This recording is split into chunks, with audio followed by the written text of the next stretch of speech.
सभी विद्यार्थियों का राजकीय उच्च माध्यमिक विद्यालय ढांढन की ऑनलाइन भौतिक विज्ञान कक्षा में स्वागत है। जैसा कि बच्चों आप सब लोग कक्षा 11 विज्ञान के विद्यार्थी हैं, आपको मैंने पहले भी कहा था विज्ञान क्षेत्र में अन्य विषयों की तुलना में अधिक अवसर है, परंतु इसके लिए एक शर्त है, आप लोग निरंतर मेहनत करते रहेंगे। विज्ञान के अध्ययन के लिए आवश्यक है आप लोग अपनी स्टडी पर रेगुलर ध्यान दें। हम लोगों ने बच्चों पिछली बार जब पढ़ा था, हमारा जो चैप्टर है भौतिक जगत तथा मापन, इसमें जहाँ तक मेरे को याद है आप लोगों को मैंने भौतिक राशियों के बारे में बताया था। थोड़ा सा आपको मैं रिवाइज करके बता रहा हूँ। भौतिक राशियाँ बताया था मैंने आपको कि ऐसी राशियाँ जिन्हें मापा जा सकता है, जिनको तोला जा सकता है, भौतिक राशियाँ कहलाती है। इसके बाद में भौतिक राशियों के दो प्रकार पढ़े थे। एक को बच्चों हम मूल भौतिक राशियों की कैटेगरी में लेते हैं और एक होती है व्युत्पन्न भौतिक राशियाँ।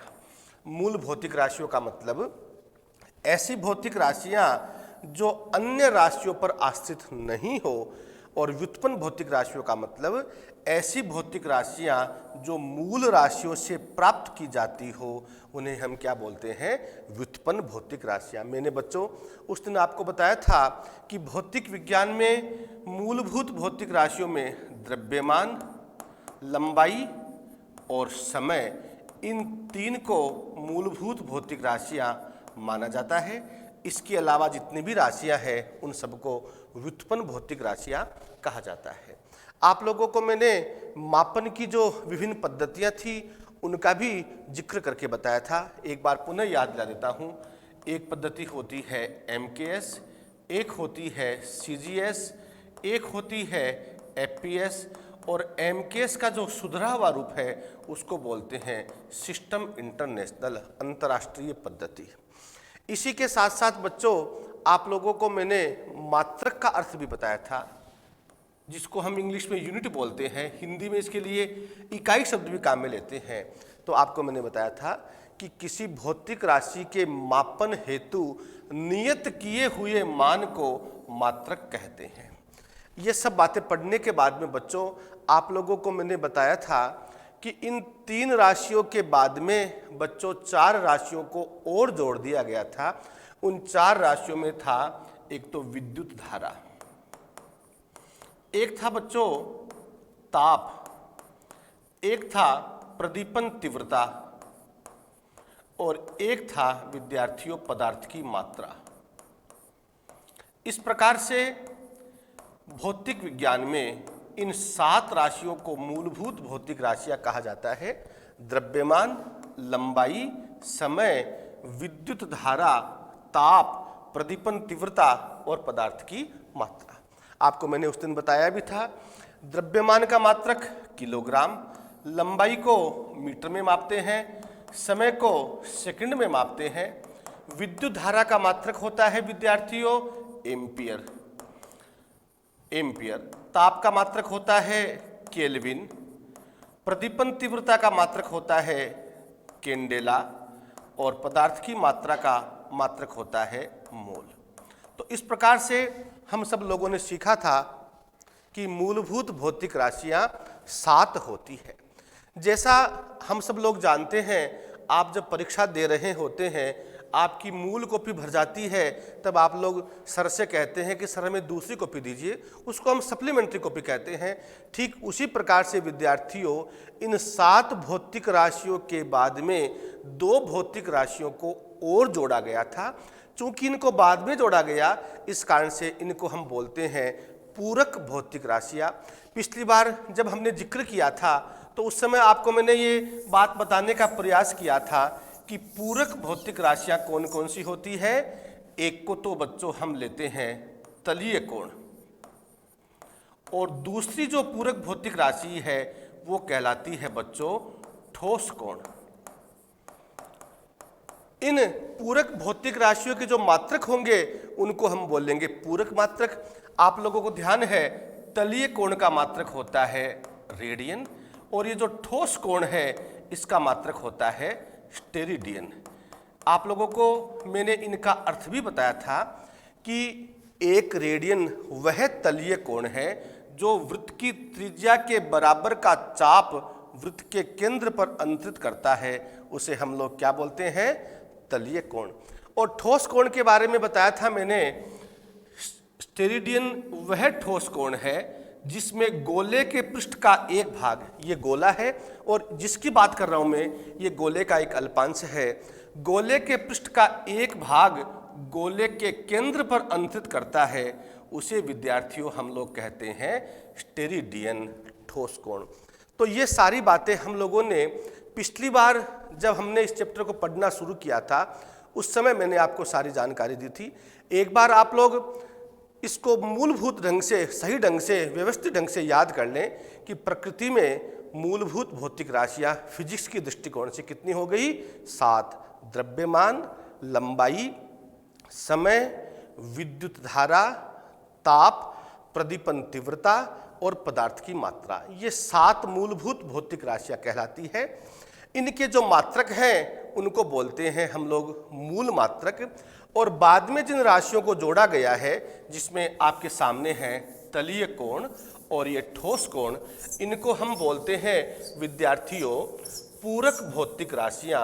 और इनके जो मात्रक है उन मात्रकों को हम बोलते हैं पूरक मात्रक।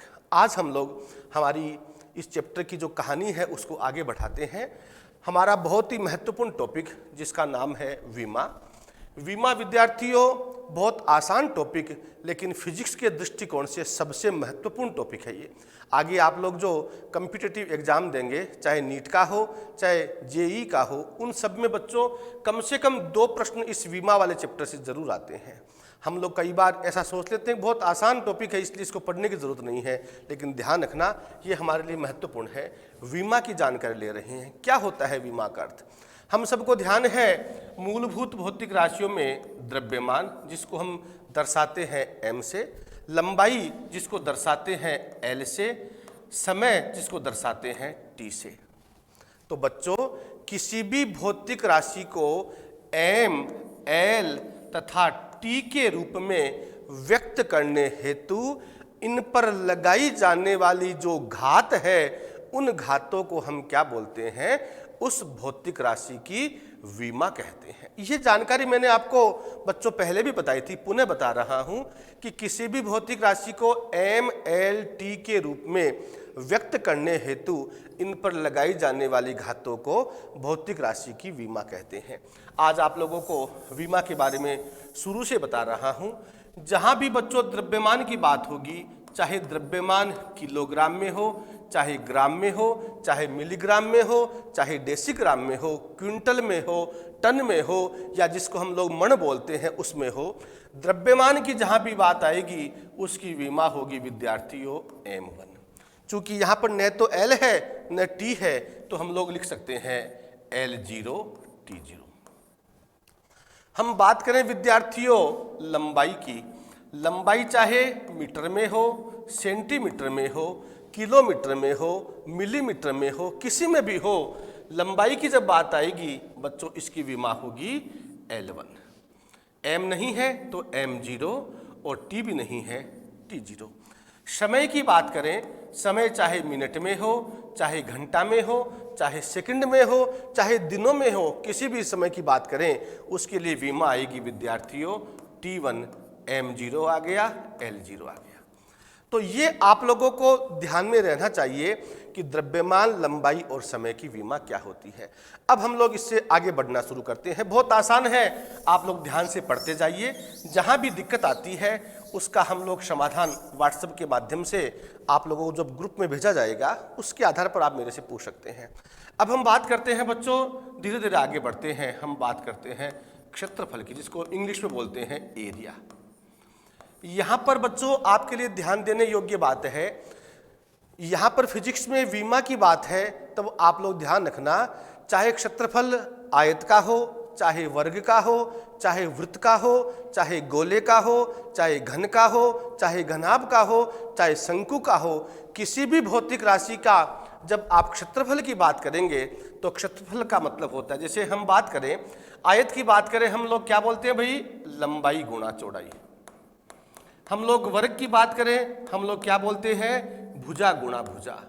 हम लोग बात करें विद्यार्थियों वृत्त की, वृत्त में क्या आता है, पाई आर स्क्वायर। ये पाई है, ये जो लोग है, ये ई की पावर वाला पद है, इन सबको वीमी पद्धति में नगण्य माना जाता है, केवल मात्र इसका जिक्र होगा। तो आर का मतलब दूरी गुणा दूरी, भुजा गुणा भुजा का मतलब दूरी गुणा दूरी, लंबाई गुणा चौड़ाई का मतलब दूरी गुणा दूरी। तो बच्चों यहां पर क्या आ जाएगा, दो दूरी का वर्ग है ना भाई, दूरी गुणा दूरी है, तो पहली वाली दूरी के लिए वीमा L1, दूसरी वाली दूरी के लिए वीमा L1। तो बच्चों L की पावर कितनी हो गई, 2। तो आप क्या बोलेंगे, इसकी वीमा क्या हो गई, L की पावर 2। M है यहां पर नहीं है, तो M की पावर 0। T है यहां पर नहीं है, T की पावर 0। तो बच्चों ध्यान रखना, आपसे परीक्षा में पेपर में कभी भी कोई कहे कि गोले के क्षेत्रफल की विमा लिखो, आपको यही लिखनी है। आपको कहे कि वृत्त के क्षेत्रफल की विमा लिखो, यही लिखनी है। आयत के क्षेत्रफल यानी किसी भी आकृति के क्षेत्रफल की जब आप बात करेंगे तो उसकी विमा क्या होगी बच्चों, M0 L2 T0। समझ में आ रही बात। आगे बढ़ते हैं, धीरे धीरे आसान से कठिन की ओर बढ़ते हैं। पढ़ने का तरीका भी यही होता है, पहले आसान बातों को ध्यान से समझो, फिर कोई वस्तु आपको कठिन लगेगी नहीं। अब बात करते हैं आयतन की। आयतन की जहां तक बात आती है बच्चों, आप लोग छठी कक्षा से बात सीखते आ रहे हैं। जब भी आयतन की बात आती है आप लोगों को इकाई क्या सिखाई जाती है, मीटर क्यूब, या सिखाते हैं सेंटीमीटर क्यूब, जिसको हम बोलते हैं घन मीटर या बोलते हैं घन सेंटीमीटर। तो बच्चों आयतन भी किसी भी आकृति का हो, जहां भी बात आएगी, जैसे घन मीटर यानी मीटर गुणा मीटर गुणा मीटर, घन सेंटीमीटर सेंटीमीटर गुणा सेंटीमीटर गुणा सेंटीमीटर। तो मीटर हो चाहे सेंटीमीटर हो, ये अपने आप में क्या है, दूरी। तो बच्चों आयतन की जब बात करेंगे तब विमा क्या लिखेंगे अपन लोग, L गुणा L गुणा L। L की पावर कितनी हो गई, 3। तो हम लिख देंगे यहां पर L की पावर 3। बोलो M है यहां पर नहीं है, M की पावर 0, T की पावर 0। अब यहां पर एक छोटी सी बात आपको ध्यान देने की है। आप लोग मान लीजिए परीक्षा में प्रश्न आ गया क्षेत्रफल की विमा, आपने L की पावर 2 लिख दी, तो आप ये मत सोचना गलत है, बिल्कुल सही है। ये तो केवल मात्र हम लोगों ने यहाँ पर हमारी एक आदत बनी रहे MLT के रूप में लिखने के लिए, इसलिए M और T का यहाँ पर जिक्र किया है। तो आयतन की क्या हो गई, L की पावर 3 और M0 T0 लगा दिया। वैसे भी आप लोग जानते हैं किसी भी राशि की पावर 0 उसका मतलब क्या होता है, 1 होता है। क्लियर होगी बात। तो क्षेत्रफल की बात कर ली, आयतन की बात कर ली, धीरे धीरे और आगे बढ़ते हैं। जैसे बच्चों आप लोगों ने बात सीखी है घनत्व की, आपकी जानकारी के लिए बता दूं मैं, विमा भौतिक विज्ञान में सबसे आसान सबसे महत्वपूर्ण टॉपिक, लेकिन बच्चों जब तक हमें उन राशियों के सूत्र पता नहीं है तब तक हम लोग विमा नहीं लिख पाएंगे। अब जैसे आ गया घनत्व की विमा बताओ, अब घनत्व का सूत्र तो हमें याद होना चाहिए। हम लोग छठी कक्षा से सीखते हैं, गणित में भी सीखते हैं, विज्ञान में भी सीखते हैं। बोलो क्या सिखाते हैं आप लोगों को, एकांक आयतन के द्रव्यमान को घनत्व कहते हैं। यानी घनत्व बराबर क्या होता है, द्रव्यमान बट्टे आयतन। आप लोग निरंतर प्रैक्टिस करेंगे तो आपके सारे सूत्र याद हो जाएंगे। आपकी जो टेक्स्ट बुक है, किताब है भौतिक विज्ञान की, उसमें विमा वाला चैप्टर है, उसमें तो कुछ एग्जाम्पल दिए हुए हैं और सबसे आखिर में एक सारणी दी हुई है। उस सारणी में बहुत सारी भौतिक राशियों के नाम और उसकी विमा लिखनी सिखाई हुई है। आप लोग बिल्कुल चिंता मत करना। कई बार ऐसा होता है कि हम लोग जिस भौतिक राशि की विमा निकालना सीख रहे हैं वो हमें नहीं आई, हम सोचते बहुत हार्ड है। कुछ नहीं है, एकदम आसान है। घनत्व बराबर द्रव्यमान बट्टे आयतन। ध्यान देना बच्चों, द्रव्यमान की विमा क्या होगी बताओ भाई, M की पावर 1। आयतन की बात करते हैं, आयतन में क्या आएगा भाई, L गुणा L गुणा L, यानी घन मीटर यानी घन सेंटीमीटर। तो L की पावर कितनी आ गई, 3 आ गई भाई। इसको ऊपर ले जाइए तो यह आ जाएगा M की पावर 1 L की पावर -3, T नहीं है तो T की पावर 0। तो विद्यार्थियों घनत्व की विमा क्या हो गई, M1 L की पावर -3 T की पावर 0। समझ में आ गई बात। आगे बढ़ते हैं। आप लोगों को इसी से रिलेटेड एक और विमा बताता हूं। जैसे बच्चों बात आती है आपेक्षिक घनत्व, ये भी आप लोगों ने 9वीं की विज्ञान में जरूर सीखा होगा। आपेक्षिक शब्द का मतलब क्या होता है? तुलना। जब भी हम आपेक्षिक घनत्व की बात करते हैं तो वहां पर पदार्थ का घनत्व और पानी के घनत्व का रेशियो लेते हैं, अनुपात लेते हैं। तो आपेक्षिक घनत्व का मतलब क्या हो गया? पदार्थ का घनत्व बट्टे पानी का घनत्व, पदार्थ का घनत्व बट्टे पानी का घनत्व।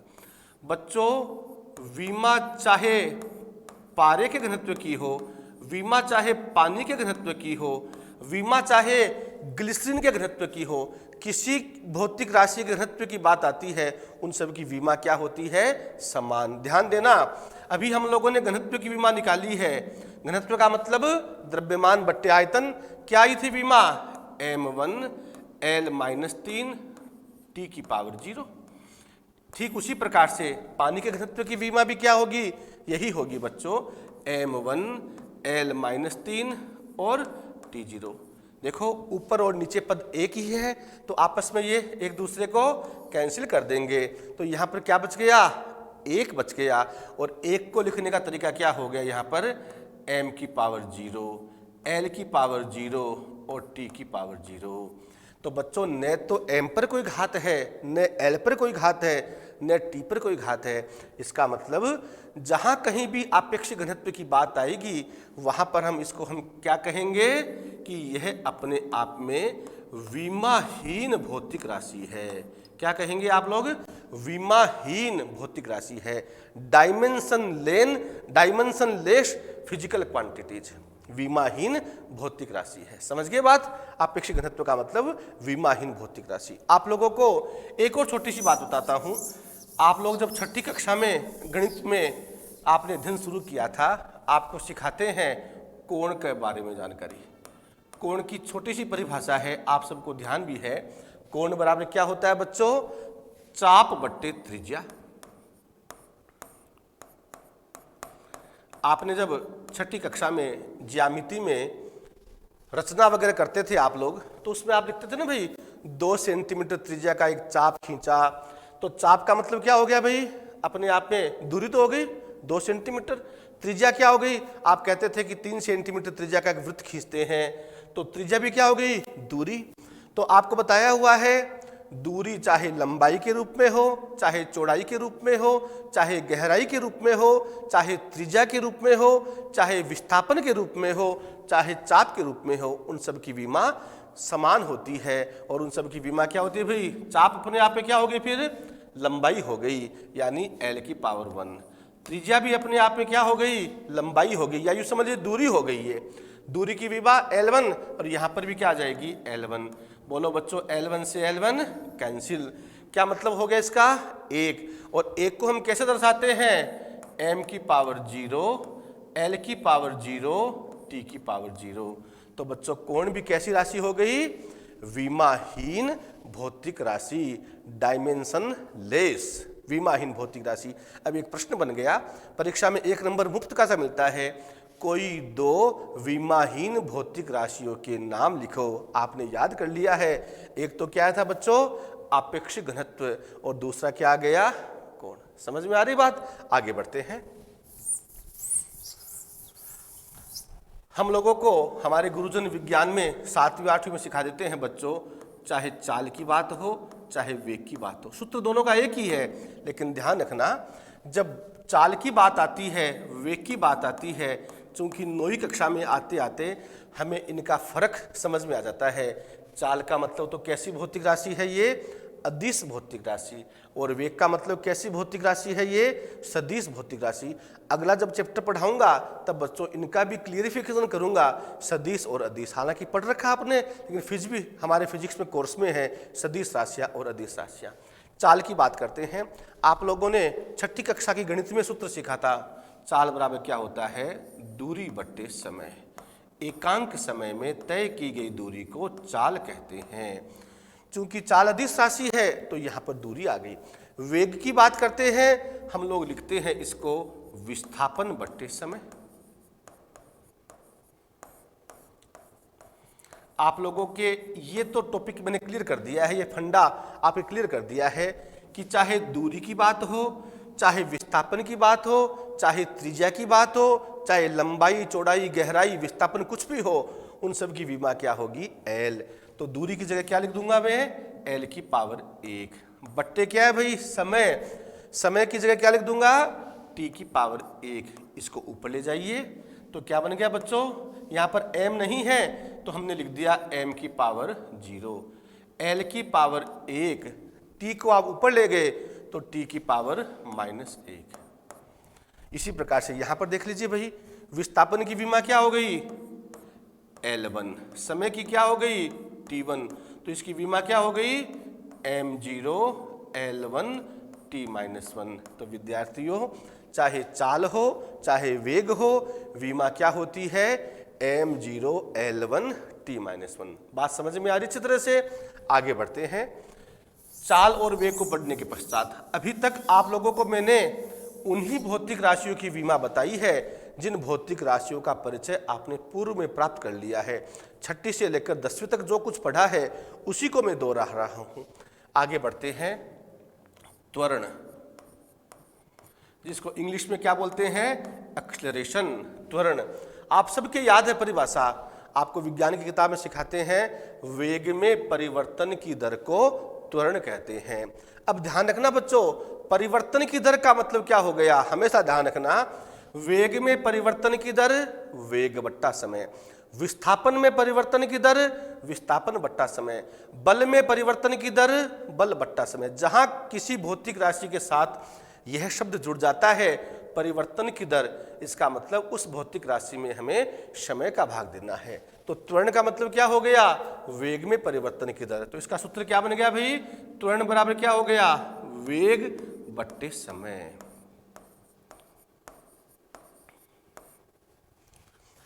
वेग की विमा अभी हमने सीखी है, आपको पुनः याद दिलाता हूं मैं। वेग का मतलब क्या था भाई? विस्थापन बट्टे समय। एक समय पहले से है तो समय की पावर क्या हो गई? 2 हो गई ना भाई। विस्थापन बट्टे समय, समय पहले से है तो समय की पावर 2।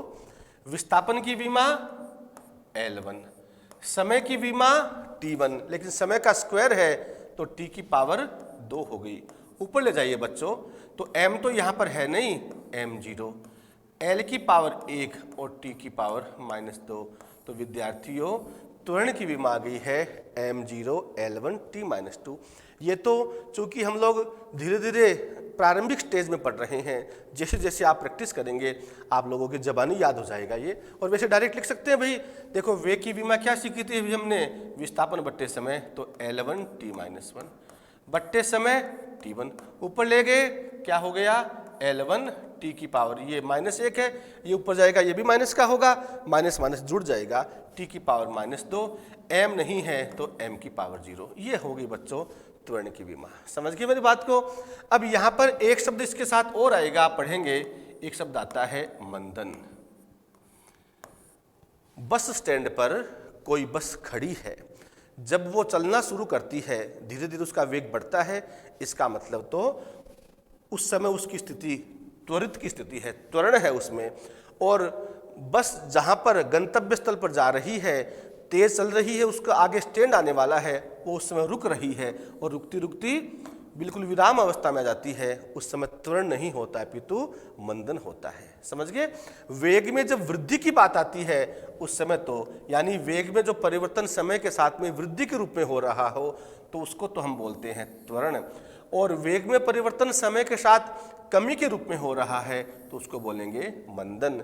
लेकिन जहाँ तक विमा की बात है बच्चों, चाहे त्वरण की बात हो चाहे मंदन की बात हो, दोनों भौतिक राशियों की विमा m0 L1 T-2 होती है। आगे बढ़ते हैं।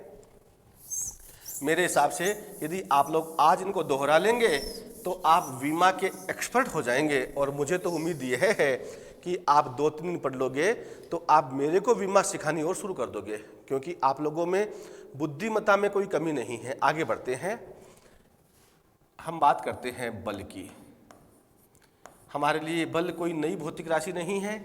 हम लोगों ने बच्चों छठी की विज्ञान से सीखा है। बल का मतलब क्या होता है?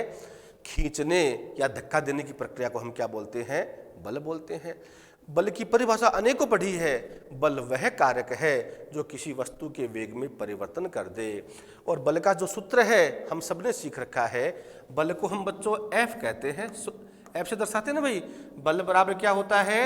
द्रव्यमान गुणा त्वरण। द्रव्यमान गुणा त्वरण। अभी हमने सीखा है बच्चों, द्रव्यमान की विमा क्या होती है? m की पावर 1, m1। इसको m की पावर 1 बोल देना, चाहे m1 बोल देना, कोई फर्क नहीं पड़ेगा। त्वरण की विमा भी हमने सीखी है। आप लोगों के लिए एक बार मैं डायरेक्ट लिख देता हूं, फिर भी अपन लोग चर्चा कर लेंगे, दोबारा से पढ़ लेंगे। त्वरण की विमा क्या होती है? L1T-2। तो विद्यार्थियों, बल की विमा क्या हो गई? M1 L1T-2। ये छोटी छोटी बातें हैं, लेकिन बच्चों जब हमारे विमा क्लियर नहीं होती है, हम लोग चाहे सीनियर की बात करें, चाहे हम बीएससी की बात करें, चाहे बीटेक की बात करें, जहाँ तक हम लोगों को फिजिक्स पढ़नी होगी वहाँ तक हमें विमा को साथ रखना पड़ेगा। बिना विमा के हम लोग हमारे मिशन में सफल नहीं हो पाते हैं। तो बल बराबर क्या हो गया? द्रव्यमान गुणा त्वरण। आज आप लोगों को मैं बहुत ही सरल सरल भौतिक राशियों की विमा लिखना सिखा रहा हूँ। आगे बढ़ते हैं। बल के बाद में बच्चों बात आती है संवेग की। इंग्लिश में क्या बोलते हैं इसको? मोमेंटम। आप लोगों को बच्चों जैसे जैसे आप फिजिक्स में आगे बढ़ते जाएंगे, इस संवेग के पहले भी कई बार तो शब्द जुड़ेगा रैखिक संवेग और कई बार जुड़ेगा कोणीय संवेग। क्योंकि आप लोगों को जब धीरे धीरे हम पढ़ते जाएंगे तो हम अभी जो बात कर रहे हैं ना, विस्थापन है, ये जो बल है, ये सब का सब संबंध किससे होता है? रेखिक गति से। और जब हम बात करेंगे ना भाई यहाँ पर कोणीय संवेग, बल आघूर्ण, उस समय वहाँ पर रेखिक गति नहीं होकर घूर्णन गति हो जाएगी। लेकिन अभी आप लोगों को मैं उलझाट में नहीं डालना चाहता। अभी आप ये समझिए कि ये संवेग है, केवल संवेग है। इसका मतलब वो कौन सा संवेग है? रैखिक संवेग। संवेग की परिभाषा भी हमारे याद है। किसी वस्तु के द्रव्यमान तथा वेग के गुणनफल को संवेग कहते हैं। संवेग बराबर क्या हो गया भाई? द्रव्यमान गुणा वेग। द्रव्यमान तथा वेग के गुणनफल को संवेग कहते हैं। सूत्र याद यदि है तो आपको विमा लिखने में कहीं कोई दिक्कत नहीं है। अब बच्चों, द्रव्यमान की विमा क्या होती है? m1। वेग की विमा यदि आप लोगों की याद नहीं है, हो सकता है सीख रहे हैं आप अभी, आप वेग की विमा भूल गए हो, कोई बात नहीं, साइड में रफ कॉपी में लिख लीजिए भी। वेग बराबर क्या होता है? विस्थापन बट्टे समय। विस्थापन की विमा लिखी थी हम लोगों ने, क्या थी विमा? L1। पुनः याद दिला दूं, विस्थापन, दूरी, लंबाई, चौड़ाई, गहराई, त्रिज्या, इन सब की विमा L1 होती है। बट्टे क्या था भाई? समय T⁻1। इसको ऊपर ले गए तो ये क्या हो गया? L1 तो है ही, T-1 हो गया। तो हमने लिख दिया M1 गुणा में क्या आ जाएगा? L1 T-1। ये किसकी विमा आ गई? संवेग की। इसके साथ साथ इसी संवेग से रिलेटेड एक और भौतिक राशि है जिसके बारे में भी आपने 10वीं की विज्ञान में जरूर सुना है, जिसको इंग्लिश में बोलते हैं बच्चों इम्पल्स और हिंदी में बोलते हैं आवेग। आप लोगों को इंग्लिश के वर्ड भी इनके पता होने चाहिए। इसको बोलते हैं इम्पल्स, इसको बोलते हैं मोमेंटम। इम्पल्स, आवेग। इम्पल्स का मतलब क्या होता है कि किसी वस्तु पर कोई बल कार्य कर रहा है। जब इम्पल्स की बात करेंगे तो हमें यह बताना पड़ेगा कि बल कितने समय तक प्रभावी रहा। तो कहने का मतलब वस्तु पर लगने वाला बल तथा कितने समय तक क्रियाशील रहा, उन दोनों के गुणनफल को हम क्या बोलते हैं? आवेग। तो आवेग का सूत्र क्या हो गया? आवेग बराबर बल गुणा समय। आवेग बराबर बल गुणा समय।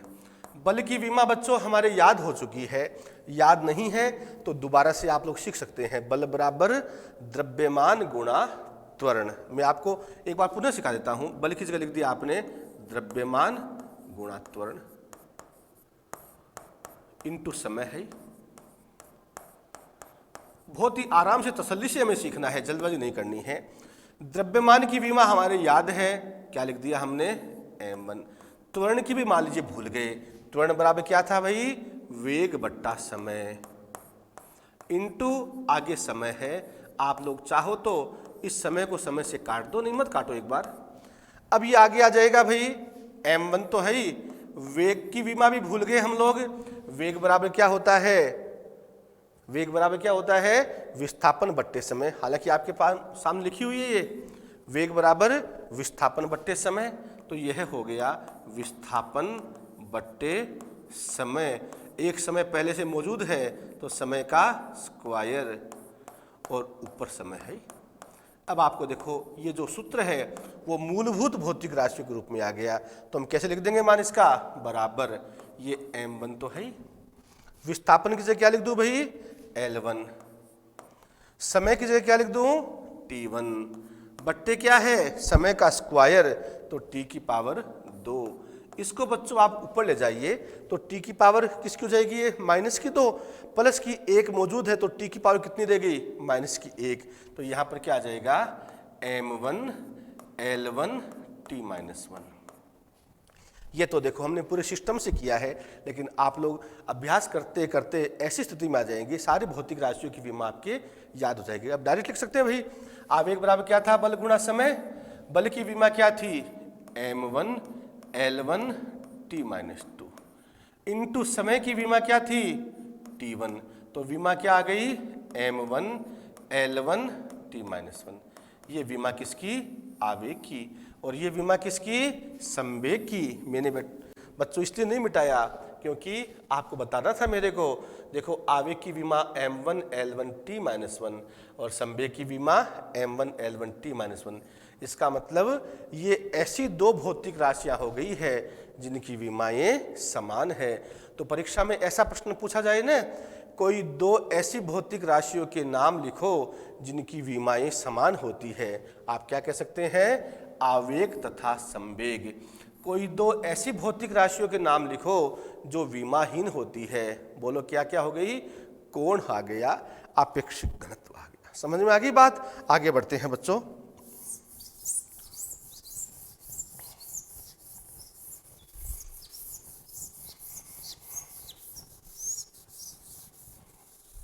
अब आप लोगों को थोड़ा सा हल्का सा कठिन बताता हूं मैं।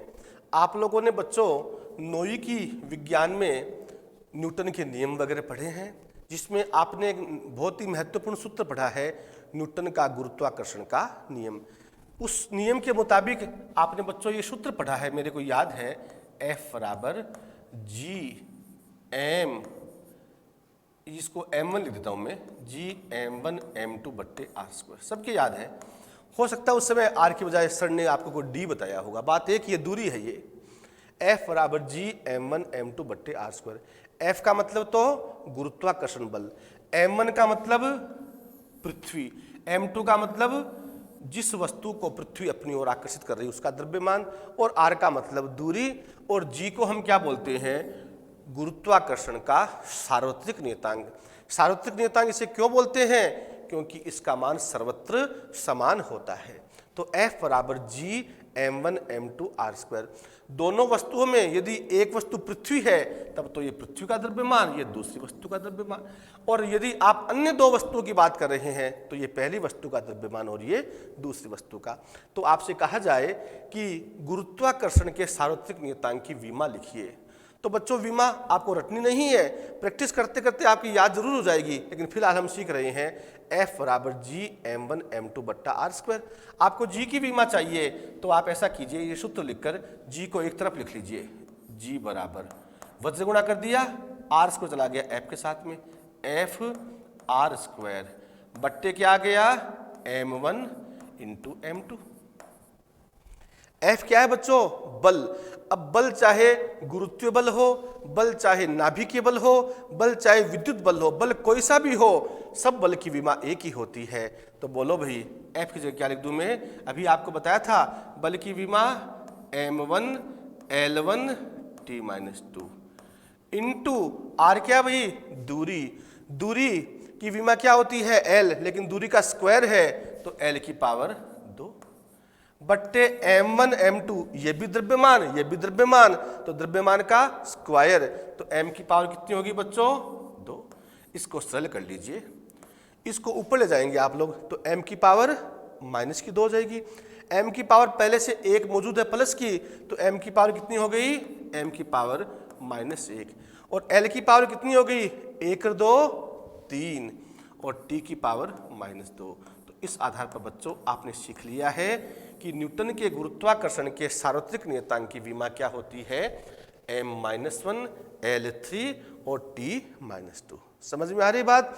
तो आज आप लोगों से उम्मीद है कि आज आप घर पे जो मैंने भौतिक राशियां बताई है उनकी विमा को रिवाइज करेंगे, खुद निकाल के देखेंगे, और इसके अलावा जो हमारी किताब के पीछे जो सारणी बनी हुई है उसमें जो सूत्र हमारे समझ में आते हैं उन सूत्रों के आधार पर हम लोग स्वयं विमा लिखेंगे और उस किताब से फिर मिलान करेंगे। ठीक है, आपसे उम्मीद है आप ऐसा करेंगे, निश्चित रूप से आप सफलता के पथ पर बढ़ेंगे। आप सबका बहुत बहुत धन्यवाद।